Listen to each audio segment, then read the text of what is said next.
Aïssata Tall Sall nag moo daal di génn Arfan du moom itam sa réaction par rapport ak sur la loi d'amnistie si lañu daal di delluwaat tuuti balaa ñoo ñëwaat si évolution bi donc nag ki nga xam ne que moo di Aïssata Tall Sall ak groupe parlementaire bu Takku Wallu donc je cite cette loi cherchait à amnistier des faits criminels imprescriptibles en invoquant un lien avec l'exercice des libertés publiques. Selon Takku Wallu Sénégal, le Conseil a estimé que la loi du 13 mars 2024 ne souffrait d'aucune ambiguïté, que le texte interprétatif introduisait une règle nouvelle plus sévère rétroactivement et qu'il portait atteinte aux engagements internationaux à valeur constitutionnelle du Sénégal. Pour Takku Wallu, cette décision marque une victoire de l'état de droit et une défense claire de la légalité républicaine face à cette tentative de manipulation juridique.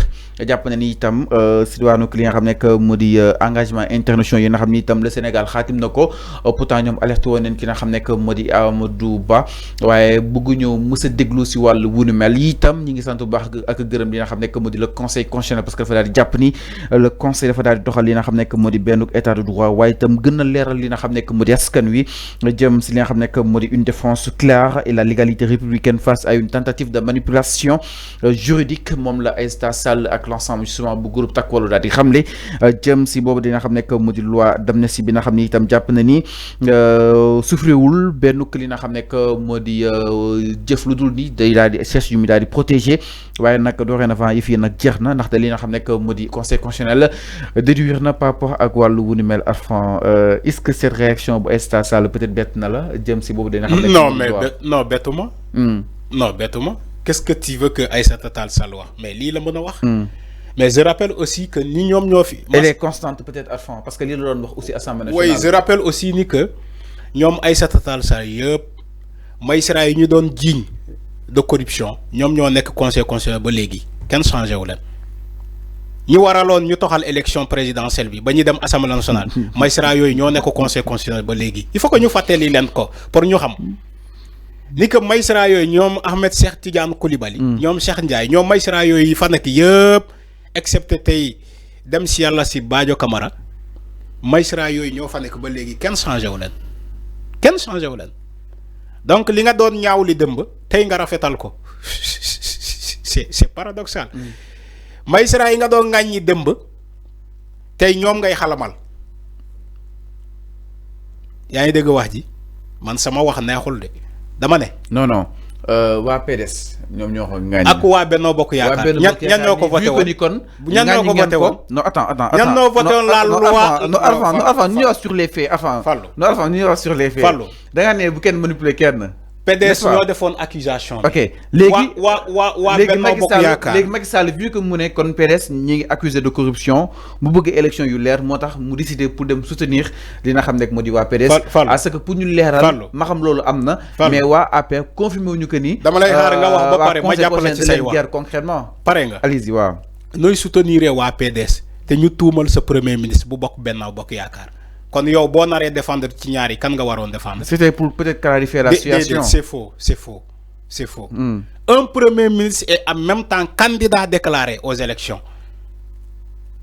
yow nga dem di ko tuumal ni que moom moo ger ces magistrats yooyu nekk conseil constitutionnel. ñoom ñoo leen tuumal ñoom waa Benno Bokk Yaakaar ak waa PDS ñoo tuumal magistrats yooyu nekk conseil constitutionnel tey ñoom ñoo leen di xalamal. pas tuumal Arfan mais dañ leen tuumal Fallou ñoom ñoo ne dañ leen ger. Amadou Ba moo leen ger Fallou fii la ñuy fekk tu peux pas défendre l'indéfendable. non même pas non c'est ce que tu essaies de faire. j'ai pas essayé de les défendre. dama ne li ma wax nii kenn du ci génne virgule. ñoom ñoo doon tuumal magistrat yi ne ko conseil constitutionnel ni que dañ leen ger. c'est des magistrats corrompus. man li ma si fàttali tey magistrat yi joxe nañu verdict bu favorable à eux ñu leen di xalamal. ñoom Aïssata Tall Sall ñii ñëpp noonu la ñu meloon. ñun ñoo fi doon défendre conseil constitutionnel. man nii wuy ma Fallou man taxaw naa fii. moment ba muy Sénégal di métti ba ñuy wax ay crise institutionnelle. Macky Sall ba muy taxaw di déclarer ni que Sénégal dafa am crise institutionnelle. bi tax il faut que ñu modifier le calendrier républicain. man bokk naa ci journalistes yi doon taxaw ci moment boobu bi wax jafe woon man mii Arfan dama doon wax demal nga andi VAR bi. dama ne Macky Sall conseil constitutionnel ñun Sénégal yëpp ñoo d'accord même bu juumee c'est comme si juumul donc respecter le conseil constitutionnel ñoom waa Benno Bokk Yaakaar ñii taxaw tey di jubilé ñoom laa doon waxal kaddu yooyu man mii ñoom laa doon waxal kaddu yooyu ma ne leen bàyyi leen conseil constitutionnel bi ngeen di diaboliser nii parce que Macky Sall il a des ambitions de 3e mandat. Parce que Macky Sall dafa bëgg a toxal élection yi ba décembre prochain. Ngeen taxaw Assemblée nationale di voter une mise en accusation contre les magistrats du Conseil constitutionnel. Les deux chefs di naan woy le premier ministre Amadou Ba moo leen ger bi war a tax Macky Sall ne comme loolu am na damay annuler le décret portant sur comment dirais-je la tenue des élections.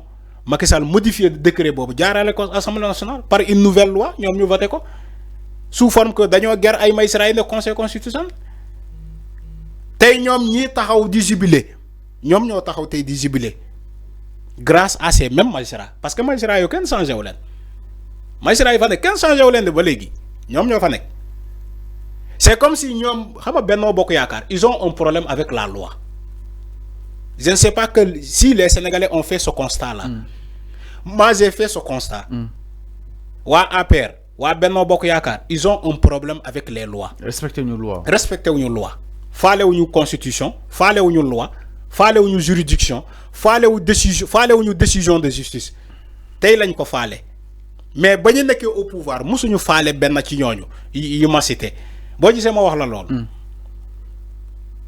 Bo gisé ma wax la lool, fallu. Waa Benno Bokk Yaakaar ñoo taxaw Sénégal fii sénégalais yépp dégg leen. yaa ngi dégg ñu ne décision de justice am na. Loi bi ne leen une décision de justice dans un processus accéléré mooy maanaam la question de l'urgence parce que élection la ñuy jëm ñu ne normalement décision justice su xasee ba joxee ko cette décision doit être appliquée automatiquement parce que le recours n'est pas suspensif du loi moo wax mais Benno Bokk Yaakaar dañoo taxaw ñu ne ñoom faalewuñu loolu dañoo taxaw ñu ne ñoom faalewuñu loolu kenn du ko respecté am na wala amul mais calendrier républicain moo ne Sénégal day amal élection ci le dernier mois de mars 10 mandats. Macky Sall ñoo ne dama koy modifier depuis 1960 personne n'a modifié le calendrier républicain Macky Sall ñoo ne dina ko modifier par force. Benno Bokk Yaakaar ñii di wax tey Aïssata Tall Sall ñoom ñu ngi yoon fii musuñu conseiller Macky Sall d'abandonner cette piste. Alors c'est clair. musuñu ko waxal Macky Sall. Macky Sall dem na ba modifier ay article pour diw bokk élection parce que dafa ñëw dialoguer mooy waa ji taxaw dina naa bokk rek Macky Sall dem modifier loi yi l'article L29 L28 L29 L30 pour Khalifa Sall mën a bokk ci élection Macky Sall moo ko def parce que dafa ñëw dialogue Macky Sall faalewul loi ñoom Benno Bokk Yaakaar di wax ni kenn ci ñoom faalewul loi tey la ñuy faale loi tey la ñuy faale décision de justice tey la ñuy faale décision constitutionnelle tey lañ ko faale mais démb faale wuñu ko de Sénégal ba muy boy fii. pourtant ñoom jàpp nañ lii. musuñu faale dara. benn comme. xam nga lan la ñuy faale ñoom force restera à la loi te loi boobu musuñu ko gëm alkaati yi lañ doon jël comme loi. li may wax nii lu am la waa Benno Bokk Yaakaar alkaati yi lañ doon jël comme loi mais ñoom faalewuñu benn loi. alors mi ngi noonu à fond par rapport ak li nga xam ne que moo di justement la. mais dama leen di fàttali pour ñu xam ni que tey la neex xam nga bu neexee tamit ñu jubilé je suis d'accord mais lii da leen di jox leçon ni que pays Sénégal c'est un pays de droit de loi fii loi moo fi dox. alors Arfan par rapport ak débat bi internet yi ñu leen di ziar bu baax a baax a baax a baax a baax tënkat kenn du ko yàq mais la réaction bu Aïssata Sall mi ngi noonu Arfan bëggoon naa relance mais ruus naa Sylvie Diagne ak ki nga xam ne que moo di justement Ablaye Bodian ñe Fall bul yàq débat bi donc bàyyi naa ko. non da ngay relance par force. mais en fait li ma bëgg a leeral rek moom mooy Arfan ni li tax APR à ce que justement que li may fàttaliku mooy PDS dañoo bindaloon benn que li nga xam ne que moo di assemblée nationale que ni dañoo corrompre magistrat yu conseil constitutionnel yi. Après Macky Sall attends Macky Sall te benn entretien avec les journalistes nii vu que ni dañ leen corrompre léegi ñoom moom dafay jaar jël benn décision que ni fekk si leen ba fii mën a leer balaa ñu amal li nga xam ne moo di élection parce que day bañ ñuy contester élection yi que ni kii bokk na kii bokkul donc le conseil constitutionnel dafay perdre li nga xam ne moo di crédibilité am et que ce conseil moo war a joxe li nga xam ne moo di résultat yi mais pour rappel Arfan peut-être pour rafraîchir un peu les mémoires le APR n'a ni accusé mais dafa doon fekk si PDS si loolu noonu afin que dëgg bi daal di war a mën a leer mais affirmé wuñu c'était juste que ni élection yi am benn crédibilité en fait Macky Sall benn fàttali ko logique pour logique et que pour objectif mais Macky ci boppam n'est pas logique. Ok Macky ci boppam n'est pas logique. Là tu es libre. Comment une simple accusation yow nga ne comme ay nit ñoo accusé. gis-gisam la rek gis-gisam la rek. mais loolu laay wax ni il n'est pas logique en tant que président. ok benn simple accusation yow vérifié pour xam ni que loolu am na nga ne da ngay toxal élection Fallou c'est ce que tu essaies d'expliquer ici. C'est ce que tu essaies d'expliquer. Non, je n'ai pas essayé. Enfin, mais c'est ce que tu expliques. Pour peut-être réfléchir. Macky ci boppam n'est pas logique. Enfin, bu ñu yàq émission bi ñu reçu internautes yi. Enfin, ñu def ñu ñëw si leneen. dama ne Macky ci bopp Macky Sall ci boppam n'est pas logique. Enfin, benn simple accusation waroo modifier calendrier républicain. ñu ñëw si leneen. C'est ce que j'ai dit. loolu boo fi naree ñëw ci terrain boobu c'est un terrain glissant. Ok boo fa naree ñëw da ngay daanu. Ok parce que tout ce que Macky Sall a pris comme décision. C'est nul. C'est tellement nul d'un président de la République. Nous ne dañoo accuser Maïsera yi ne ko conseil constitutionnel ni que dañ leen ger yow nga ne da ngay toxal élection. Tu n'as jamais vérifié l'information parce que yow tu as d'autres ambitions. ñooñu dañ laa jàppale rek ci sa ambition. waaw xam na loolu ay. mais ñooñu dañ ko jàppale ci son souhait de troisième mandat. waaw yow mais loolu la da nga nekk di déduire en fait quoi waaw. Donc, Macky n'est pas logique. Les commentaires sont libres, mais les faits sont sacrés. Madame aussi fait, il y a donc commenté concrètement à fond. Pourtant, réew ñak dégo mo am, mais dama ñëw ci fait yow nga ñëw ci commentaire yi. Fait li la démé, yow nga ci fait mek li la ci bëgg loolu sa commentaire bo d'accord, légui pour ñu tëj débat bi ma jox la benn question après ñu jall. Mais magistrat yoy ñuy guerre. Plainte yi fa la tollu. Alors, est-ce que amna suite? Alors loolu da nga koy laaj exactement. Voilà li nga xam ne moo di loolu tapale la woon ak wàllu yenn loolu moo lay woon ni que tapale la woon. ñu ñëw si leneen. te magistrat yooyu ñoo fa nekk ba léegi. alors ñaari koy jeexalee. ana plainte yi ana plainte yi dafa aboutir ana suite bi. bàyyi leen caaxaan waaye. pour manipuler la population comme ça. ñu daal koy jeexalee pendant 12 ans il manipulait la population pendant 12 ans. faalewuñu loi faalewuñu décret faalewuñu institution yi. faalewuñu juridiction yi faalewuñu ay décision de justice waa APR tey ñoom ñooy wax nii. alors mooy jom yi amul heure rek.